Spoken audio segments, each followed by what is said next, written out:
सुनो भाई, कल हमारी इलेक्ट्रोकेमिस्ट्री की पहली क्लास थी।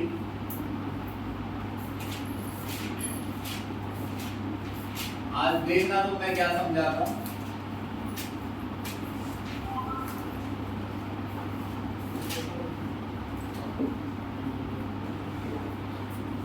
आज मेनली ना दो बातों पर ध्यान रखना। याशिका ने पहले ही हाँ कर दी है। कौन सी दो बातें याशिका? एक सेल पोटेंशियल और एक इलेक्ट्रोड पोटेंशियल। एक सेल पोटेंशियल पर और एक इलेक्ट्रोड पोटेंशियल। पहले ये बताओ, ये दोनों सेम वर्ड है अलग अलग? समझे मेरी बात? ध्यान से देख लेना अलग अलग कैसे। कल मैंने ये पढ़ाया था कि एक डैनियल सेल होती है जिसमें एक जिंक की इलेक्ट्रोड होती है। ये बनाने देना आराम से। ये जिंक की इलेक्ट्रोड है और ये डिप है जिंक सल्फेट सॉल्यूशन में। इलेक्ट्रोड पर सॉलिड लिखना है और सॉल्यूशन है 1 मोलर जिंक सल्फेट और ये एक हाफ सेल, इसी को कहते हैं हाफ सेल। फिर लेना है एक और सॉल्यूशन, एक और इलेक्ट्रोड कॉपर की,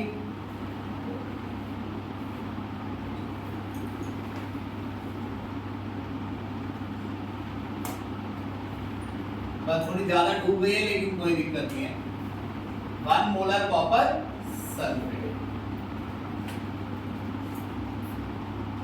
यहां से ही चलना है, मतलब आगे 10 मिनट पीछे चलना है फिर आगे चलना है। भाई हुआ ऐसा था कि जिंक ने इलेक्ट्रॉन दिए और तेजी से क्या बनाया? Zinc cation. मेरे साथ साथ रहना। तेजी से क्या बनाया? Zinc cation. फिर मैंने आपको ये बताया कि जो इलेक्ट्रॉन लॉस किए ना जिंक ने, वो इलेक्ट्रोड पर ही रह जाते हैं। जिंक ने जिंक कैटायन बनाया, इलेक्ट्रॉन लॉस कर दिया। जिंक कैटायन वापस, कोई जिंक कैटायन मान लो ये फ्लो करता हुआ तैरता हुआ वापस किससे टकरा जाए? इलेक्ट्रोड से, तो ये जिंक कैटायन इलेक्ट्रॉन वापस ले भी सकता है। जैसे दे रहा है वैसे ले भी सकता है। लेकिन जिंक कैटायन का होता है लो रिडक्शन पोटेंशियल। क्योंकि इसका रिडक्शन पोटेंशियल लो होता है तो इलेक्ट्रॉन लेने का जो रेट है वो बहुत स्लो है, क्योंकि इलेक्ट्रॉन लेने की क्षमता जिंक कैटायन में ज्यादा नहीं होती है। तो लंबे समय तक कौन सा रेट फास्ट रहता है? भाई ये उम्मीद, अच्छा ये बताओ, ये उम्मीद रखूं मैं कि तुम इतनी सी बात इतनी देर में बताओगे? इस तरीके से समझाता हूँ, इतनी बार एक बात को बोलता हूँ कि आदमी खाली सुन लेना तो उसको दिमाग में चढ़ जाए। सब वर्ड बाहर फेंक देते हो क्या? अब बताओ कौन सा रेट फास्ट रहेगा? फॉरवर्ड है ना, नीचे की तरफ, और रिवर्स वाला स्लो है। रिवर्स वाला इसलिए स्लो है क्योंकि इलेक्ट्रॉन लेने की क्षमता जिंक कैटायन में ज्यादा नहीं है। समय के साथ लेकिन अगर जिंक कैटायन बहुत ज्यादा हो गए तो फिर ये उसी रेट से इलेक्ट्रॉन लेने लगेंगे जिस रेट से ये इलेक्ट्रॉन दे रहे हैं। यानी दोनों प्रोसेस में क्या अटेन हो जाएगा? Z solid. बहुत जरूरी है इसे एक बार डिक्टेट कर लेना। इससे होगा बस इतना कि आपको ना ये नहीं लग रही, ये लगना बंद हो जाएगा कि क्या बातें कुछ ज्यादा तो नहीं, देखो कुछ नहीं, एक हिस्सा तो खत्म हो गया। काफी ज्यादा नेगेटिव बन गया, काफी ज्यादा पॉजिटिव। आपको किसी को नहीं समझाना है, आपको ये मान लेना कि भाई जिंक के केस में नेगेटिव पॉजिटिव ज्यादा बन गया। कॉपर इलेक्ट्रॉन लॉस करना शुरू ही किया था कि तेजी से इलेक्ट्रॉन क्या लेने लगा? वापस, क्योंकि इसका होता है हाई रिडक्शन पोटेंशियल। वर्ड पर ज्यादा ध्यान दो, जहां मैं तुम्हें बार बार खींच रहा हूं वो ये वर्ड है हाई रिडक्शन पोटेंशियल। इस तरफ खींच रहा हूं मैं तुम्हें बार बार। बहुत रीजनिंग क्वेश्चन आते हैं इसके, लो हाई। भाई जल्दी ही क्या अटेन हो गया? क्योंकि कॉपर कैटायन में वापस इलेक्ट्रॉन लेने की टेंडेंसी काफी ज्यादा है, कम नेगेटिव पॉजिटिव पर। अब मुझे एक बात बताओ, ज्यादा बातें हैं इसमें नहीं सर। और वैसे भी तुम्हें तो बीच का पार्ट किसी को समझाना भी नहीं है, तुम्हें तो ये कहना है कि भाई नेगेटिव पॉजिटिव ज्यादा बनता है यहाँ और कम बनता है, दोनों जगह इक्विलिब्रियम है।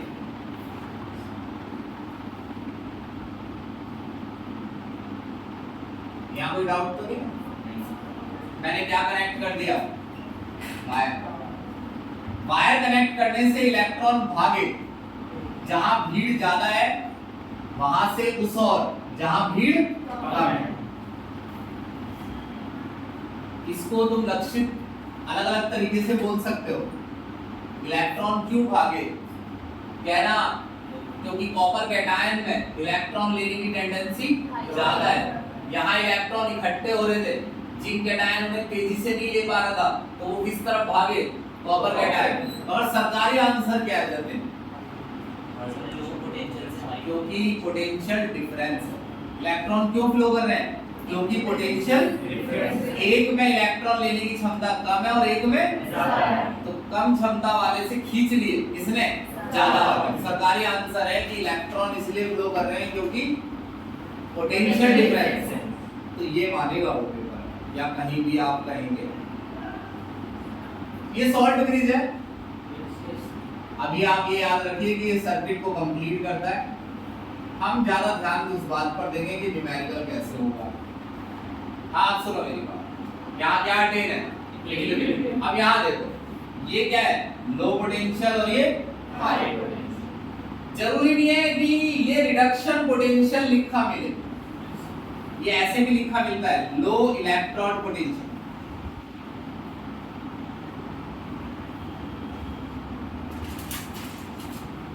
जैसे मैं ऐसा मान लो कि मेरे में ना दौड़ने की क्षमता कम है, तो कोई ये भी तो कह सकता है कि यार ये सौरभ का पोटेंशियल कम है, यानी लो इलेक्ट्रॉन पोटेंशियल, इलेक्ट्रॉन का पोटेंशियल कम है।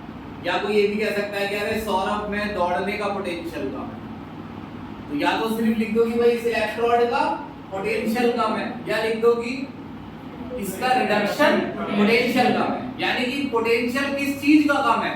इलेक्ट्रॉन लेने का। कौन सा सरकारी वर्ड है? इलेक्ट्रॉन पोटेंशियल सरकारी वर्ड है। समझे मेरी बात के? और ये है क्या? हाई रिडक्शन पोटेंशियल या फिर हाई इलेक्ट्रॉन पोटेंशियल। अच्छा, एक चीज जो कि तुम पहले से ही जानते हो कि करंट क्यों फ्लो कर, इलेक्ट्रॉन क्यों फ्लो कर रहे हैं? क्योंकि पोटेंशियल डिफरेंस है। तो जितना ज्यादा क्या होगा पोटेंशियल डिफरेंस, उतने ज्यादा उतने आसानी से इलेक्ट्रॉन फ्लो करेंगे। तो हम वोल्टेज क्यों निकालते हैं किसी सेल में?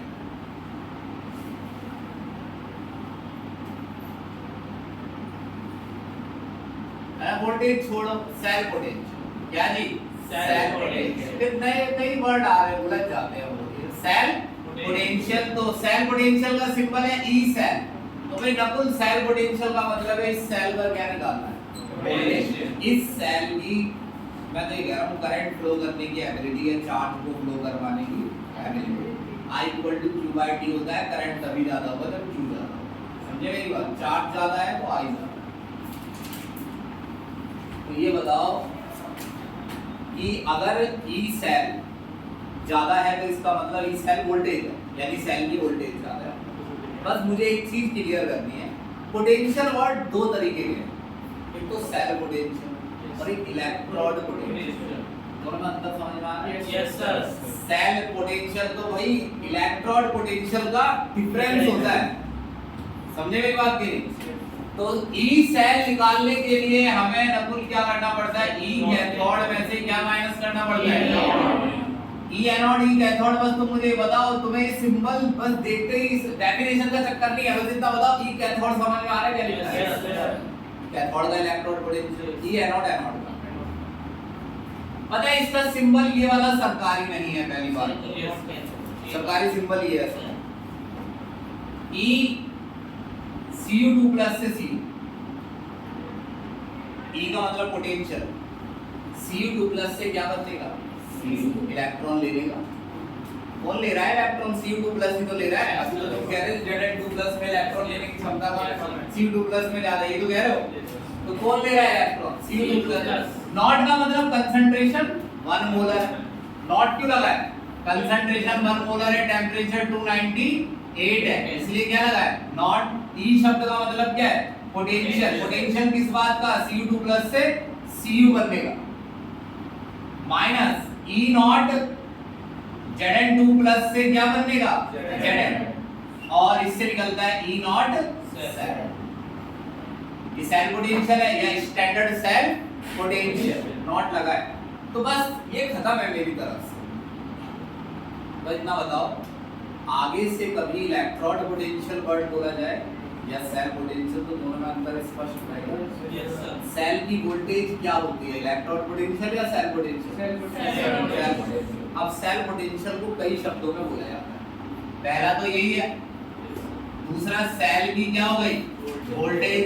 दूसरा सेल का इलेक्ट्रोमोटिव फोर्स, जो इलेक्ट्रॉन्स को फ्लो करने के लिए क्या कर रहा है? मोटिवेट। ये फोर्स उतना ही ज्यादा होगा जितना ज्यादा पोटेंशियल डिफरेंस होगा। तो कहीं ऐसा तो नहीं कोई ऐसी बात बोल रहा हूं मैं जो इस दुनिया की है ही नहीं, सही है ना? तो मैंने बस ये समझाया कि E नॉट Cu2+ Cu क्या लिखा है? E not Zn2+ Zn। अब मेरी बात जरा प्यार से सुनो, पोटेंशियल निकलता कैसे है भाई? हम ये तो कह रहे हैं हाई में से क्या माइनस कर दो? माइनस तो मैथ के नंबर होते हैं। हाई पोटेंशियल कितना है? हाई पोटेंशियल कॉपर कैटायन का क्या पोटेंशियल? एक नंबर देना होता है ना मैथ में। तो भाई वो नंबर देने के लिए किसका इस्तेमाल किया जाता है? वोल्टमीटर। ऊपर लिखा है इमेजिन। क्यों इमेजिन लिखा है मैं आपको बता देता हूँ, क्योंकि ये तार सॉल्यूशन से कनेक्ट नहीं हो सकता, और ये समझाने का एक बेहतरीन तरीका है, इससे वोल्टमीटर का फंक्शन समझ में आ जाता है। वोल्टमीटर क्या मेजर करता है? Charge difference. जैसे वोल्टमीटर मेरे से बात कर सकता है, कह रहा भाई साहब इधर आओ, आपकी ये हाफ सेल, मैंने कहा आप मेरी है, तो कह रहा है इसमें चार्ज डिफरेंस काफी ज्यादा है। तो मैं कह रहा हूँ तो इसका मतलब, इसका कह रहा है आपका कैटायन बड़ा ढील है, इलेक्ट्रॉन लेने की क्षमता उसमें ज्यादा नहीं है, इलेक्ट्रॉन देने की ज्यादा है। बताओ कौन सी वैल्यू बताऊं? देने वाली, लेने वाली? देने वाली कहोगे तो बड़ी बताऊंगा, लेने वाली क्या बताऊंगा? छोटी। मान लो मैंने वोल्टमीटर ऐसे डिजाइन किया है कि वो सिर्फ क्या बताता है? लेने की क्षमता। समझ लो, सुनो, इसमें चार्ज डिफरेंस क्या आया? ज्यादा। मेरा वोल्टमीटर, अच्छा चार्ज डिफरेंस ज्यादा क्यों है? इसकी दो वजह है करम। एक तो जिंक में इलेक्ट्रॉन देने की क्षमता ज्यादा होती है और लेने की कम।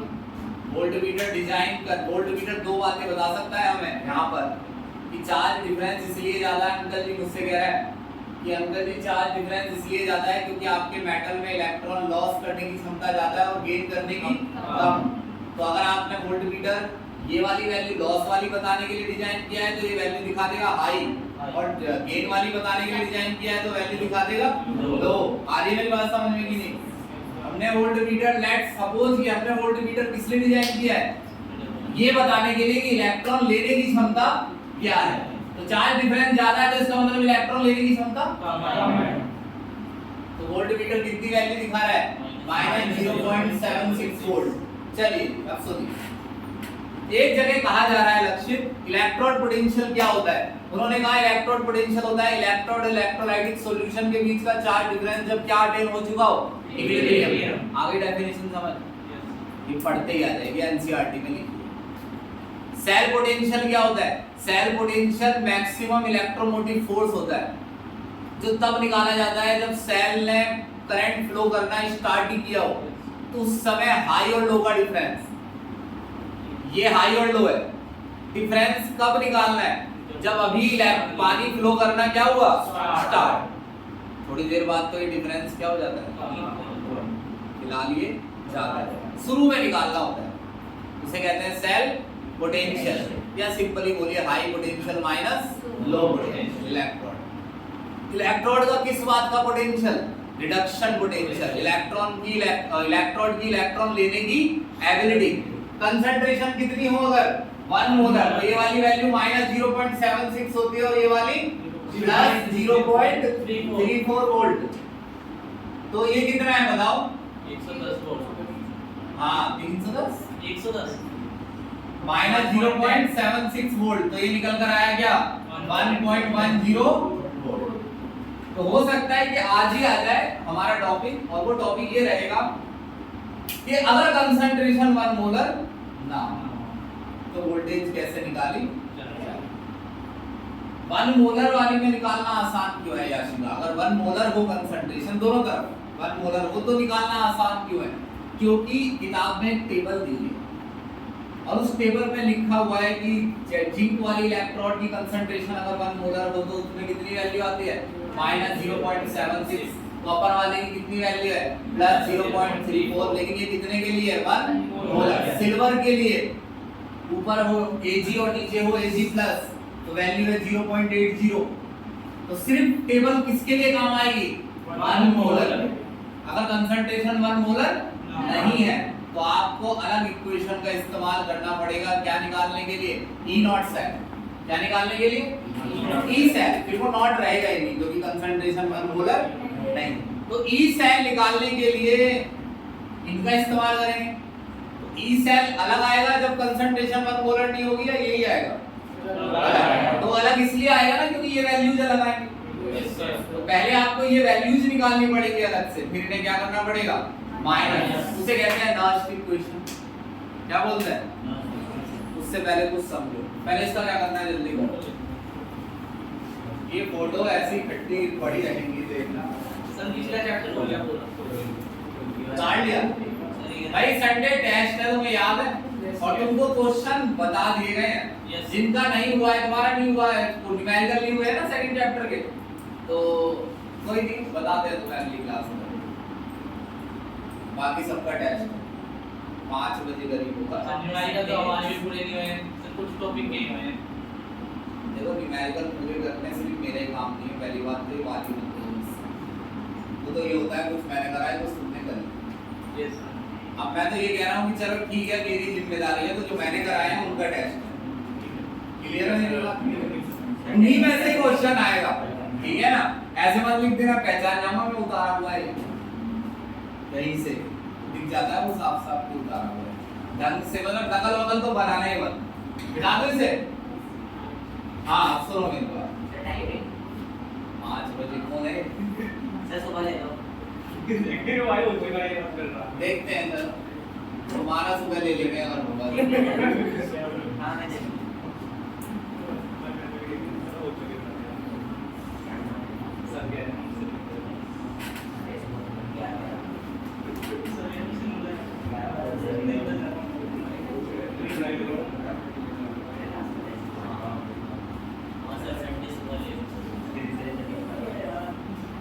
अरे किसी भी टाइम हो जाएगा यार, मैं देखूंगा मैं किस टाइम आ पाऊंगा मैं तुम्हें बता दूंगा। अगर तुम्हें उस टाइम में दिक्कत होगी तो मैडम ले लेंगी फिर टाइम। सुनो भाई एक टॉपिक है सेल, अरे सुनो सुनो सेल रिप्रेजेंटेशन क्या है जी, जरूरी टॉपिक है, सुनना पहले मेरी बात फिर आगे चलेंगे। अरे वो याद है तुम्हें, एक तरफ ऑक्सीडेशन हो जाता है एक तरफ रिडक्शन। Yes sir. एक बार सुन लो सुनो, वो इसके बिना नहीं होगा ये। अच्छा जब सेल कनेक्ट नहीं थी तो इक्विलिब्रियम अटेन था। ये तब है जब सेल कनेक्ट नहीं है।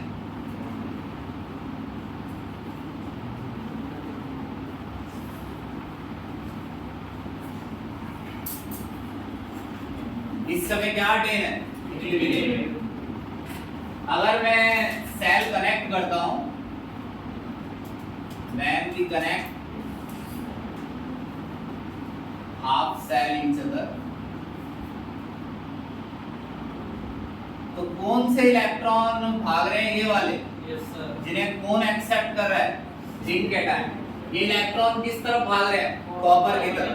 ये वही तो है इलेक्ट्रॉन। ये वाला रेट फॉरवर्ड और ये वाला रिवर्स।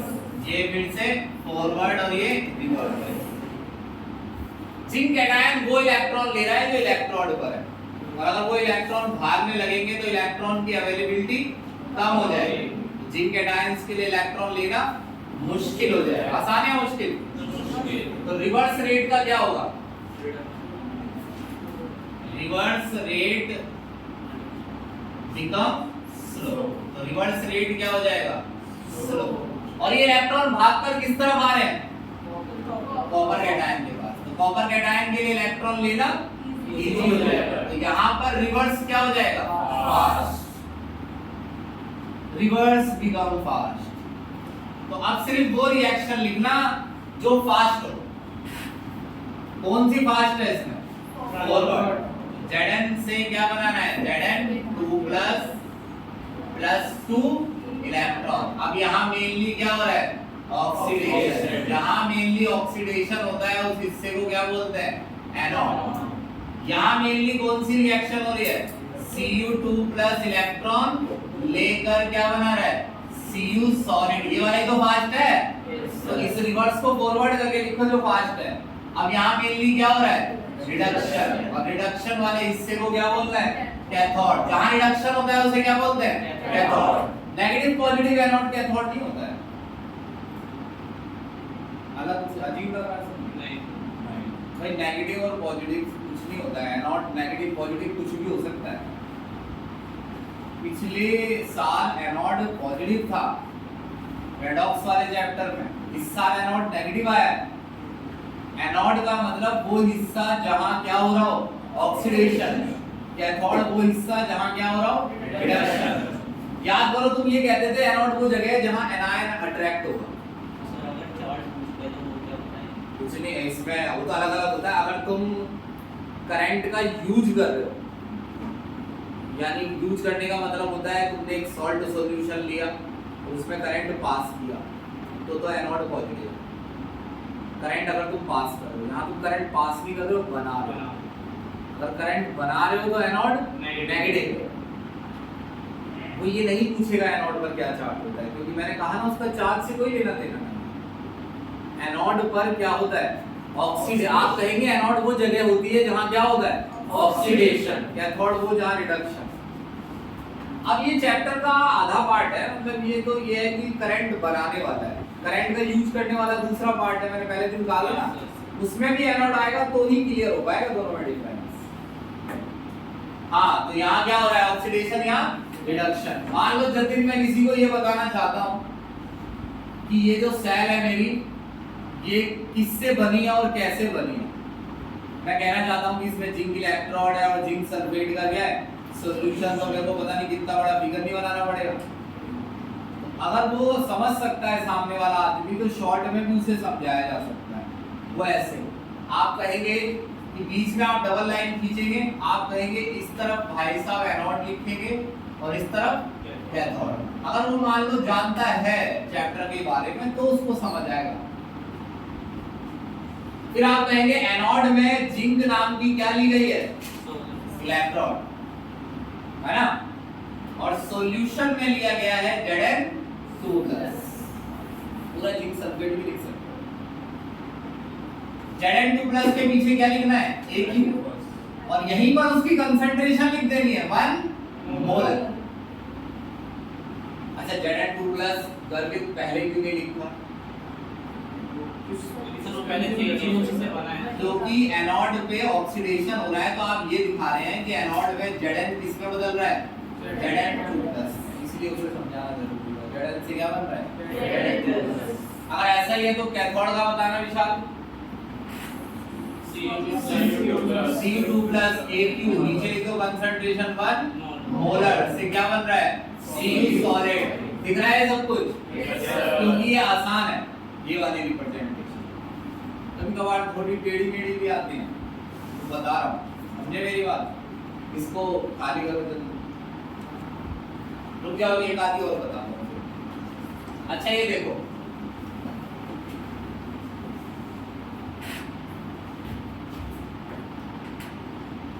आयरन ऊपर सिल्वर नीचे, ठीक है।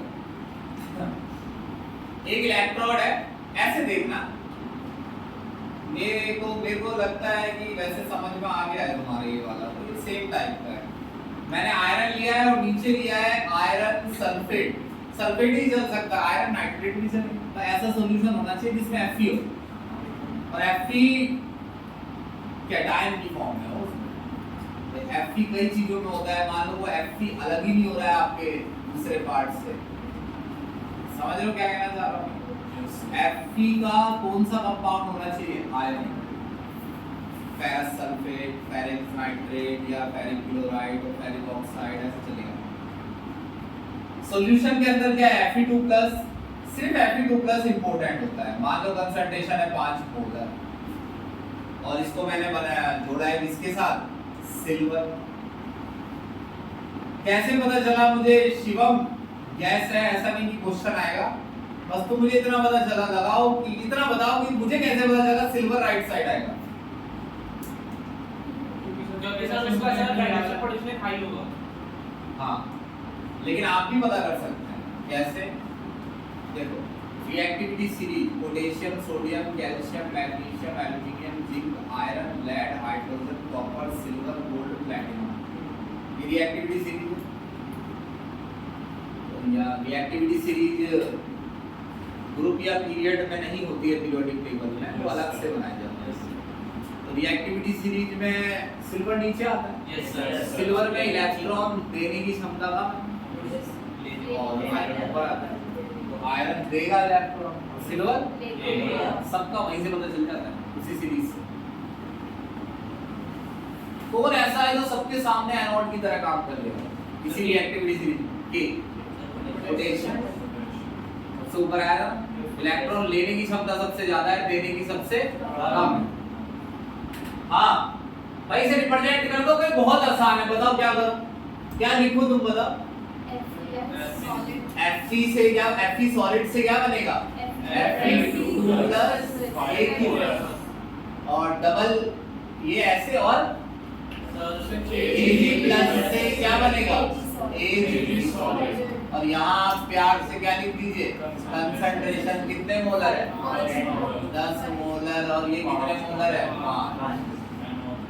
हाँ, तो कोई दिक्कत नहीं है। अब इसको साफ करो, दूसरी चीज समझा दें।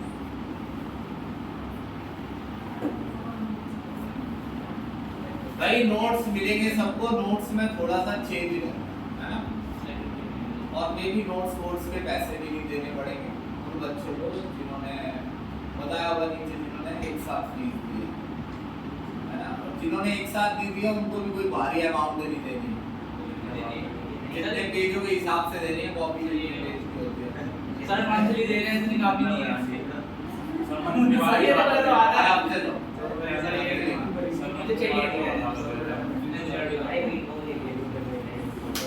हाँ मैं फोटो कॉपी करवा। फिर हमें सर जब ऐसे बनाया होगा तो हमें ये रिएक्टिविटी सीरीज से देखना पड़ेगा।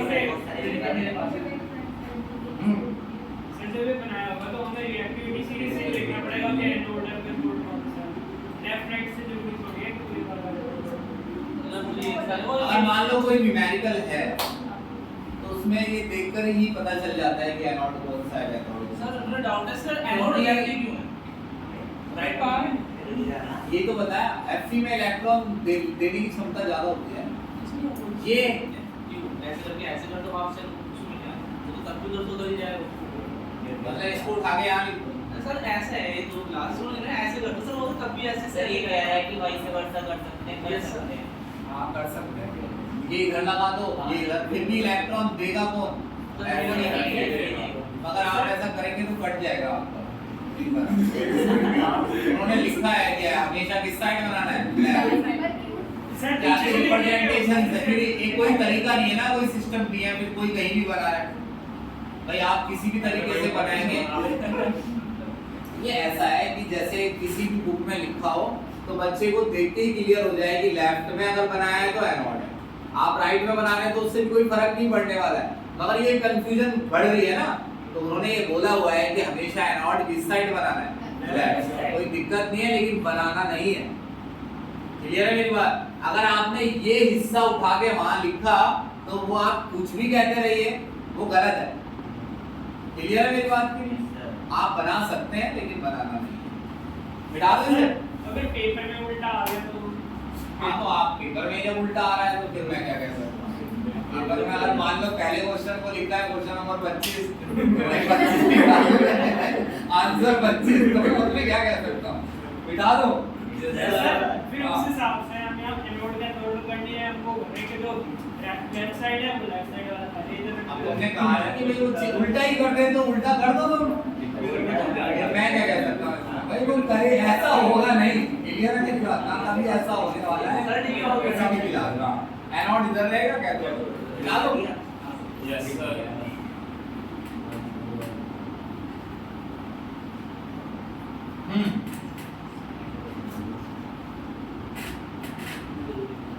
ये बिठा दो। अच्छा एक चीज सीखना, यहाँ मैं रिएक्टिविटी सीरीज लिख रहा हूँ। सर शॉर्ट ट्रिक भी बता देना भूल गया इसको याद करने का हाँ सर मैं भूल गया पहले याद करी थी नहीं, मेरे को ऐसा कोई शॉर्टकट याद नहीं है, मैं तो ऐसे ही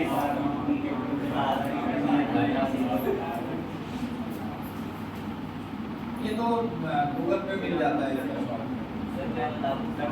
केदारनाथ का मालिक कौन है? इनसे संपर्क करना। ऐसे ट्रिक के लिए भाई तुम इनसे संपर्क करना, बाकी ये आसान है। पोटेशियम सोडियम में तो ऐसे शुरू में ऐसा आ जाता है पोटेशियम सोडियम कैल्शियम मैग्नीशियम ये तो वैसे ही शुरू में इससे तो आसान ये पड़ता है। सुनो, पता है तुम्हें 10th में क्या सिखाया गया था? सुनना मेरी बात ध्यान से, बहुत अच्छा लगेगा तुम्हें। लगे मैं तो यही सोच रहा हूँ, बाकी पता नहीं कैसे। भाई हमने ये पढ़ा था 10th में, एक एक्टिविटी थी 10.2 वो दूसरी चैप्टर नंबर है 3.2। उस एक्टिविटी में लिखा था कि हम अलग अलग मेटल लेके उनकी अलग अलग चीजों से रिएक्शन कराएंगे। तो हुआ ऐसा था कि अगर हम पोटेशियम की एयर से रिएक्शन कराते थे तो भी वो जल्दी रिएक्शन करता था, पानी से भी तेज रिएक्शन करता था, एसिड से भी तेज रिएक्शन करता था। तो ये साबित हो गया था कि पोटेशियम सबसे तेज रिएक्शन। फिर हमने इसको सॉल्ट एक्सचेंज करके देखा कि भाई पोटेशियम की दूसरे सॉल्ट से रिएक्शन करा दो तो ये हर मेटल को क्या कर दे रहा था? डिस्प्लेस। तो पोटेशियम का नंबर सबसे फर्स्ट आ गया था कि इसकी रिएक्टिविटी सबसे ज्यादा है। इसका मतलब इसमें इलेक्ट्रॉन देने की क्षमता सबसे ज्यादा है। देने की नहीं, देने की। भाई इलेक्ट्रॉन देके ही तो रिएक्ट कर रहा था, ये लक्ष्य क्या डांस कर देता था ये सबसे जल्दी। इलेक्ट्रॉन देकर रिएक्ट करता है। तो पोटेशियम में मोस्ट टेंडेंसी होती है, सबसे ज्यादा टेंडेंसी टू लूज इलेक्ट्रॉन, और सबसे कम किसमें? प्लैटिनम। नीचे वालों में least tendency to lose electron. अच्छा इनके कैटायन बताओ तुम मुझे। ज्यादातर पोटेशियम कौन सा कैटायन बनाता है? K+ और Al3+ और Zn2+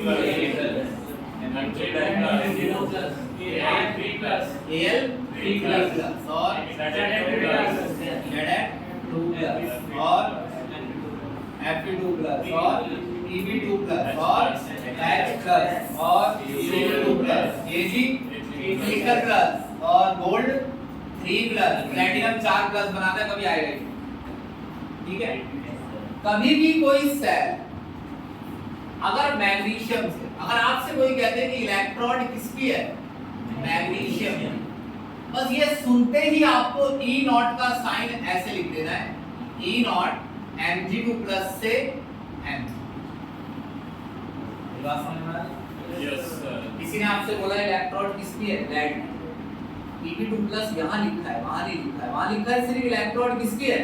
लेड की। और आपको उसका किसका साइन लिखना है? E0 का। तो ऐसे लिखना है E0 Pb2+ से क्या? Pb। क्रोमियम ज्यादातर क्या बनाता है बताओ? Cr।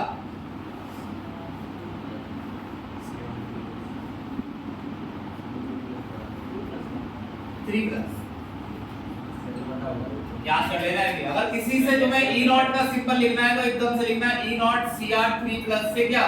Cr। सबको किस फॉर्म में लिखा है? डिडक्शन। एक बार मुंह से बोल दो, यहाँ देखो वहां नहीं, वो लिखा हुआ नहीं मिलेगा। समझे मेरी बात? एल्युमिनियम Al3+ से बार-बार साइन चेंज हो तो घबराना नहीं, कभी प्लस आ रहा है, कभी 2 प्लस आ रहा है, कभी 3 प्लस, याद हो रहा है ना ये? इन्हीं में से आएगा। आयरन सर Fe2 प्लस से Fe से Fe2 नहीं, रिडक्शन की फॉर्म में लिखना है, Fe2 से Fe। आ रहा है समझ? Yes sir. ब्रोमीन बताओ।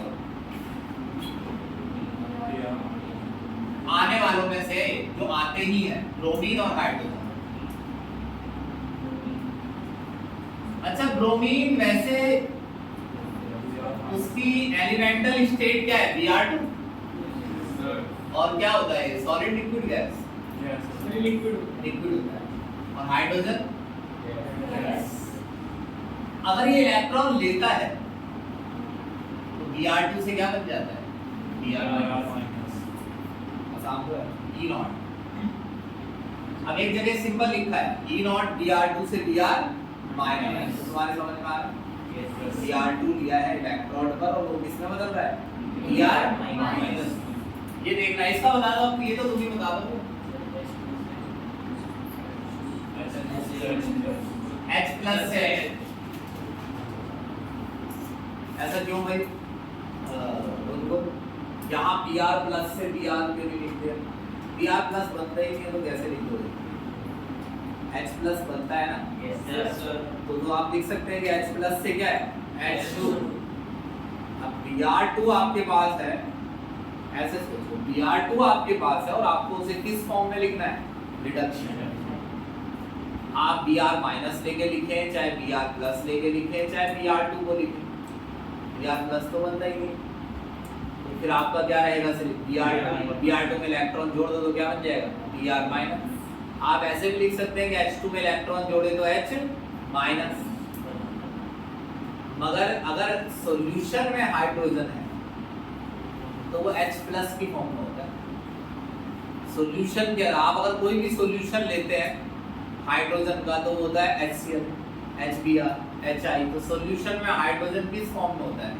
H plus. तो यहाँ H प्लस से क्या बनने वाला है? H2। H2 से H माइनस नहीं।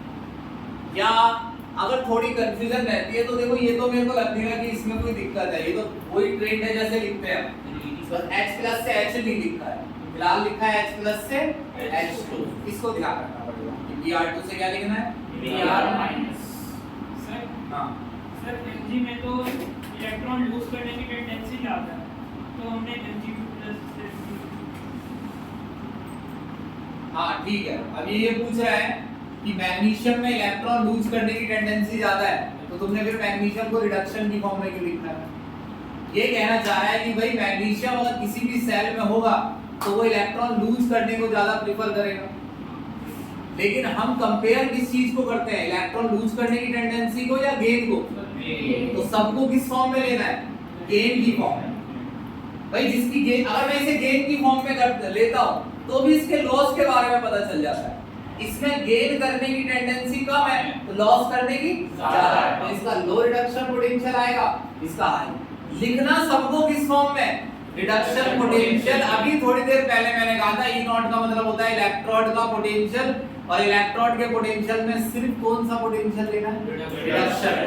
ऑक्सीडेशन नहीं लेना है। जिसका ऑक्सीडेशन हो रहा है उसको भी किस फॉर्म में लेना है? Reduction potential.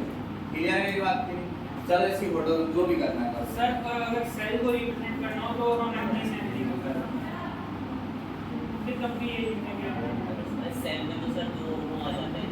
हाँ मान लो तुम कह रहे हो सेल में, हाँ वो वैसे जवाब तो दे रहा था थोड़ा सा, तुम कह ये दे रहा था, तुम कह रहे हो कि भाई सेल में मैग्नीशियम आ जाता है, तो सेल में नहीं आएगा मैग्नीशियम, सेल में मैग्नीशियम के साथ कुछ और भी आएगा। हाँ आएगा। फिर आपको बता देंगे, पता चल जाएगा आपको, ये मैं बता दूंगा कैसे पता चल जाएगा। जैसे वेंट ऑफ फैक्टर का पता चल रहा था, ऐसे ही पता चल जाता है कि कौन एनोड है कौन कैथोड, याद नहीं रखना पड़ता है। सर एनोड कैथोड में पता चलता हाँ तो अब Mg से Mg2+ लिखना, है। फिर MgC क्योंकि तुम सेल को रिप्रेजेंट कर रहे हो, E0 थोड़ी लिख रहे हो। E0 लिखोगे तो लिखो Mg2+ से Mg, E0 Mg2+ Mg। अगर सेल रिप्रेजेंट कर रहे हो तो Mg से Mg2+, अगर वहां क्या हो रहा है? ऑक्सीडेशन। मतलब सेल रिप्रेजेंटेशन में जिसका ऑक्सीडेशन होता है उसको ऑक्सीडेशन फॉर्म में लिखते हैं, जिसका रिडक्शन उसको रिडक्शन फॉर्म में। लेकिन अगर रिडक्शन पोटेंशियल लिख रहे हैं तो सबको किस फॉर्म में लिखना है? रिडक्शन। क्लियर है मेरी बात की नहीं? चलो इसका स्क्रीनशॉट लो। स्क्रीनशॉट बोलने का आदत हो गया, ऑनलाइन पढ़ा है। बिठा लो।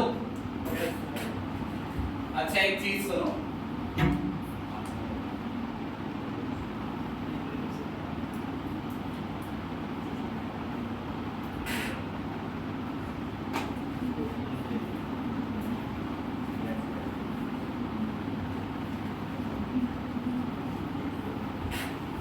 अच्छा ये बताओ,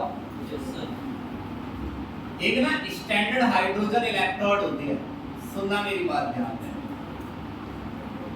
स्टैंडर्ड हाइड्रोजन इलेक्ट्रोड,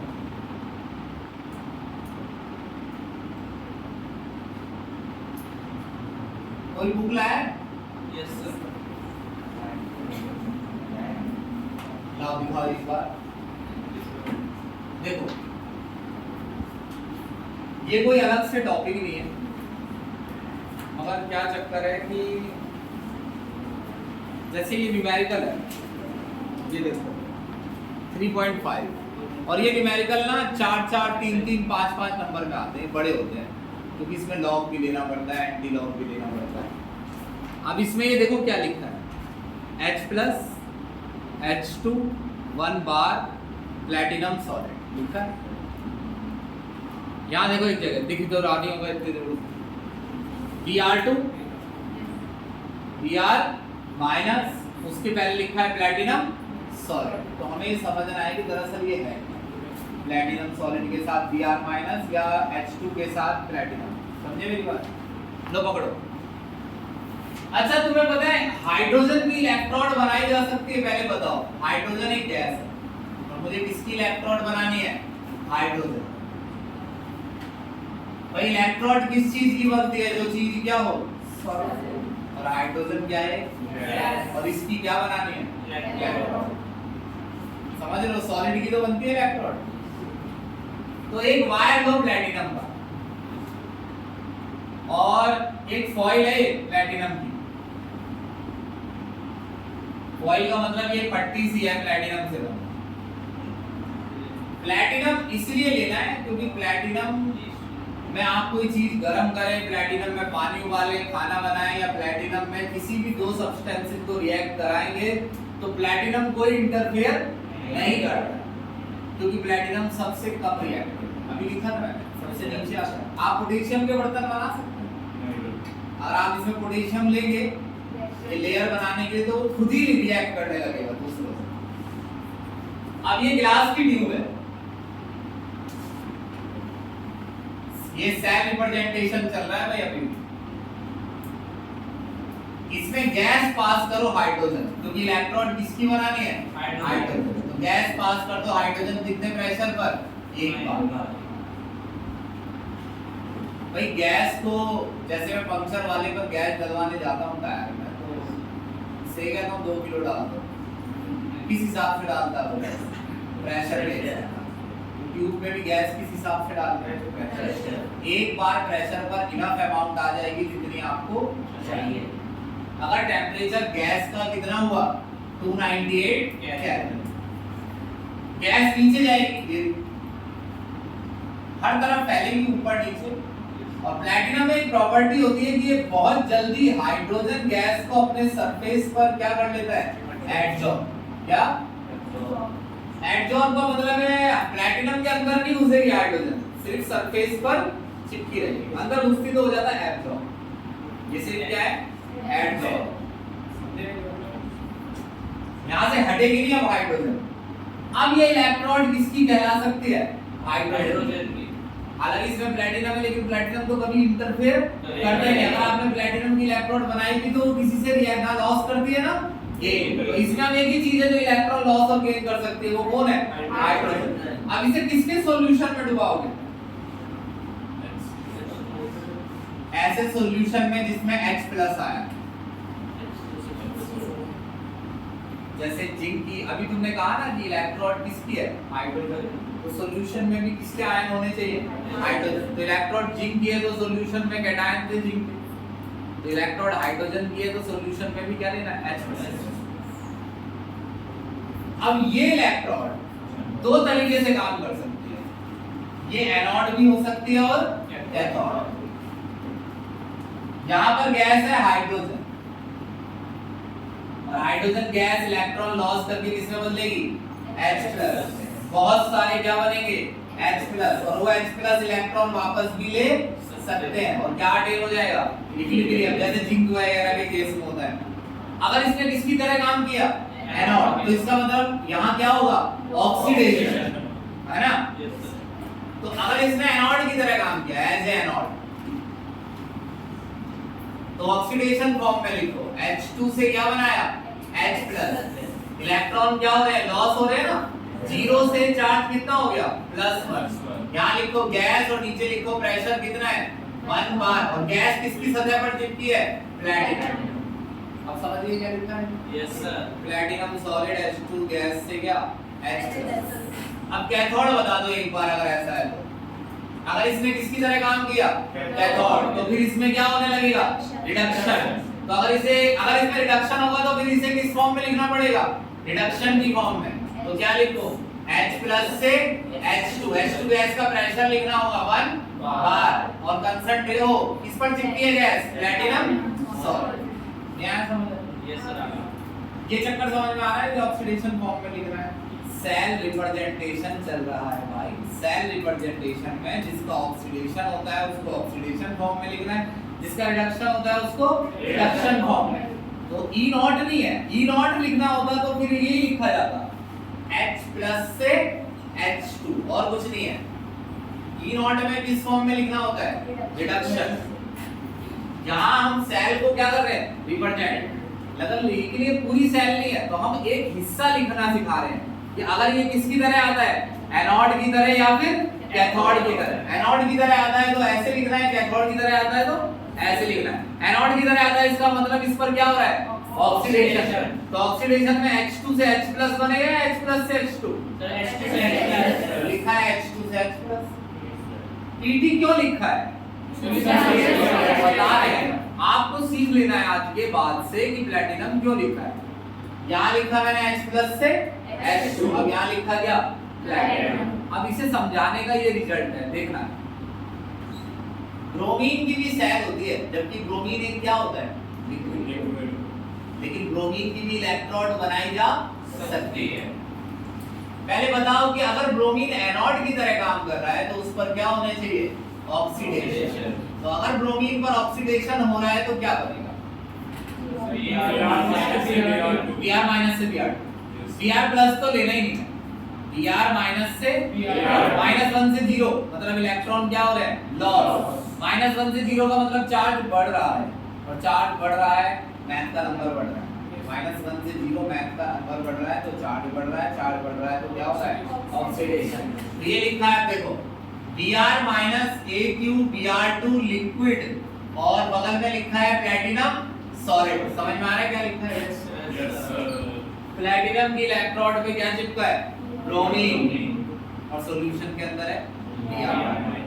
अब तुम कहो सॉल्यूशन के अंदर Br+ नहीं हो सकता, ऐसा कोई सॉल्यूशन नहीं है जिसमें ब्रोमीन किस फॉर्म में हो? Br+। उसकी इलेक्ट्रोनेगेटिविटी 3 है, समझ लो। फ्लोरीन और क्लोरीन, नाइट्रोजन और ऑक्सीजन के ठीक बाद आता है कौन? ब्रोमीन। यानी टोटल 120 एलिमेंटों में से अगर वो 115 के साथ कंपाउंड बनाता है तो उस पर चार्ज हमेशा क्या रहता है? नेगेटिव। ये मतलब होता है इलेक्ट्रोनेगेटिविटी। नहीं मालूम है कोई दिक्कत नहीं है, बस इतना सा याद कर लो कि ब्रोमीन हमेशा नेगेटिव चार्ज में रहता है। कंपाउंड उसके पॉजिटिव फॉर्म में भी होते हैं मगर वो सॉल्यूशन नहीं बना सकते। जो कंपाउंड पॉजिटिव फॉर्म में होते हैं जैसे BrO3 में ब्रोमीन प्लस फॉर्म में होता है, मगर BrO3 का सॉल्यूशन नहीं बनाया जा सकता क्योंकि उसमें ब्रोमीन आयन की फॉर्म में नहीं है। ब्रोमीन का ऐसा कंपाउंड लेना है जिसमें ब्रोमीन किस फॉर्म में हो? आयन। ऐसा कोई भी कंपाउंड लोगे तो ब्रोमीन किस फॉर्म में मिलेगा? आयन। तो प्लस नहीं चलेगा। एक ही बारी में ऐसे याद कर लो कि Br+ नहीं चलेगा, क्या चलेगा? Br-। तो अब बताओ सॉल्यूशन के अंदर Br किस फॉर्म में है? माइनस। तो कौन सा सॉल्यूशन ले लूं जिसमें Br माइनस की फॉर्म में हो? HBr। Br किस फॉर्म में होता है? माइनस। अच्छा ये बताओ, अब तुम ये बताना कि ऐसे लिखा है, सिर्फ ऐसे, माना ये लिखा है कि ऑक्सीडेशन हो रहा है या रिडक्शन हो रहा है, अब तुम्हें ये पहचान में भी आ जाएगा कि क्या ये E नॉट लिखा है? E नॉट ऐसे नहीं लिखा जाता, E नॉट में पहले E लिखा होगा, यस ये E नॉट तो नहीं है। अब ये दिख रहा है ना कि किसी सेल को क्या किया गया है, मगर उसका आधा हिस्सा गायब है। आधा क्यों गायब है? क्योंकि डबल एरो नहीं है, डबल लाइन। जब दो हिस्से होते हैं तो बीच में कैसी लाइन होती है? Double line. अब ये आधा हिस्सा है, या तो ये कैथोड है या फिर ये एनोड है। अब Br2 से क्या बन रहा है? Br minus. तो क्या हो रहा है? रिडक्शन हो रहा है। तो ये क्या है? कैथोड की तरह काम करे तो ऐसे, और एनोड की तरह काम करे तो ऐसे। बस इससे अच्छी जानकारी मेरे पास नहीं है, इससे अच्छी वाली पढ़ाई और नहीं है। समझे मेरी बात? ये सिर्फ क्या है? सेल रिप्रेजेंटेशन है। कल हमको ये पर सीधे हम नास्ट पर आ जाएंगे। नास्ट इक्वेशन देगी कोई स्कूल में? थर्ड चैप्टर नहीं चल रहा किसी के भी स्कूल में? सब चल रहा है, सब पता नहीं